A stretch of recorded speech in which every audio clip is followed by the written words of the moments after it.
Hi. So today I want to talk about some coloring secrets used by artists. These are all things that I've learned over the last 5-ish years of using Procreate that I found super helpful while coloring and painting, and hopefully these are helpful to you. Yeah, so let's get to it.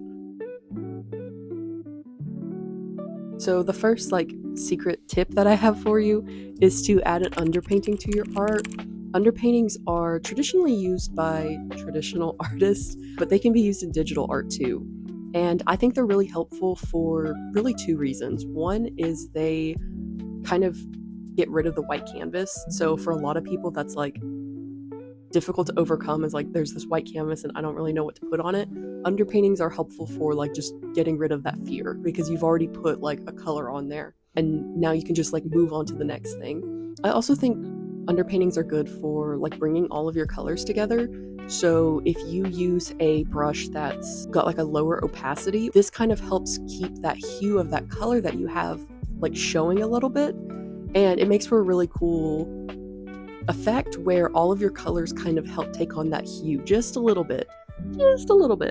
And then also, if you use textured brushes too, if you don't fully cover up the underpainting and you put textured brushes on top, a little bit of the underpainting will peek through in the final painting. Especially if you use a super vibrant color, I think that's a really cool effect that you can get with an underpainting.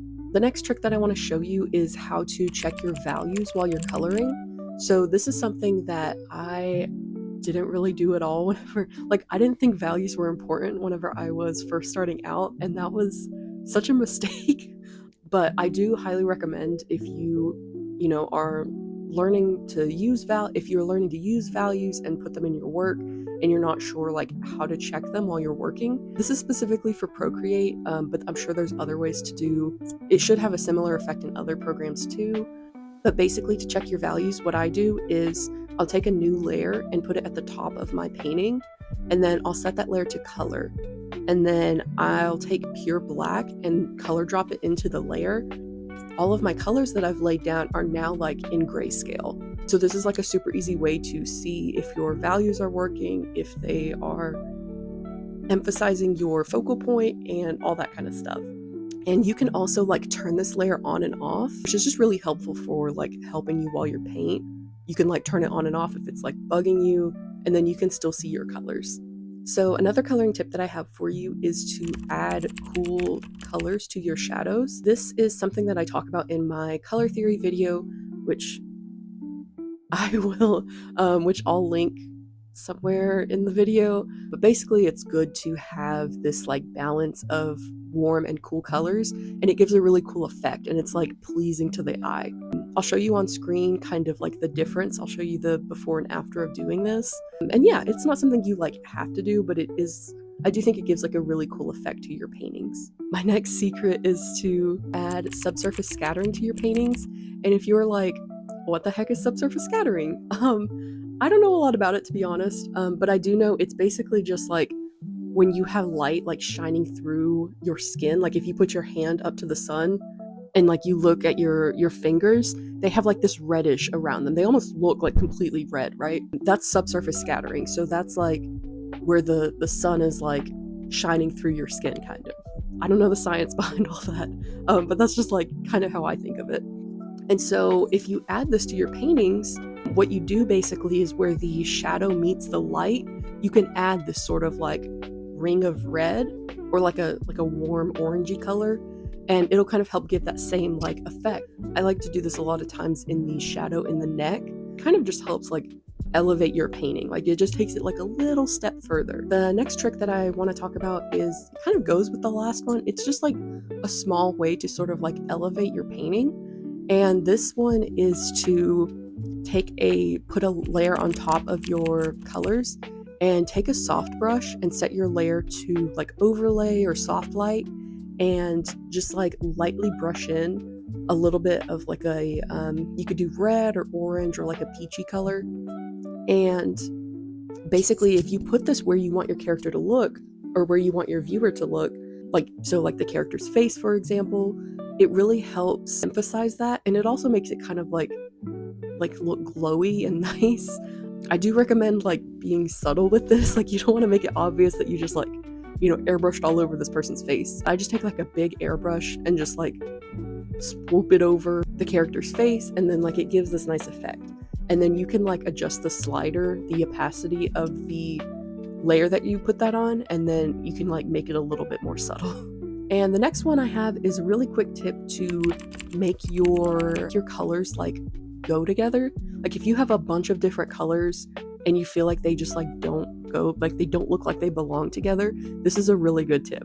So if make sure that all of your colors are like on the same layer, and then what you'll do is just find, like, if you want your colors to all be kind of warmer, you'll take like a warm red, or you could take a purple or something, and you'll color drop that in. Whatever color you put that on will turn that color, but all of the other colors that are touching it will also be changed. So they will all kind of take on that same hue. With this one, you have to be very careful with where you are color dropping. Like, if sometimes it can look weird. Like, if you drop a purple onto the skin, like their skin is going to be purple. Like, if that's not what you're going for, like, don't do that. But you could take that purple and you could put it on the clothes, and that would also change the skin, but it wouldn't be like this like dark purple that you just put on the canvas. Hope that makes sense. I will put like examples in this video so you can see what the heck I'm talking about. But yeah, it has like a different effect for wherever you put it.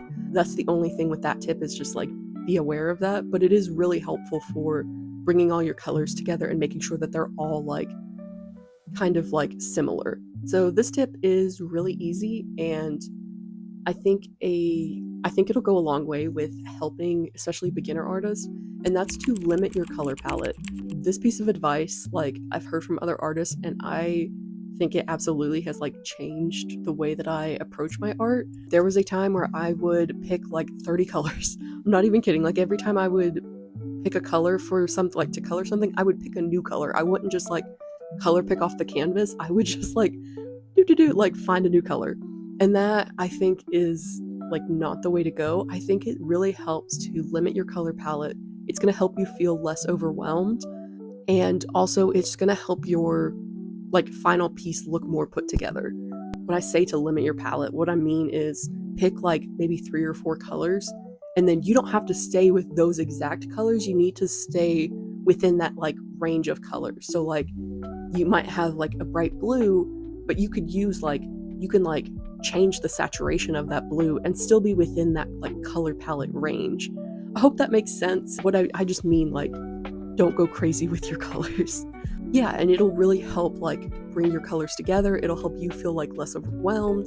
It has a lot of benefits. So if you feel like you always use like a ton of colors, like, just try it. Just try to use a limited palette and just see how you like it. That is all of my coloring tips for today. Thanks for watching, and don't forget to like and subscribe, and I will see you in the next one. Bye!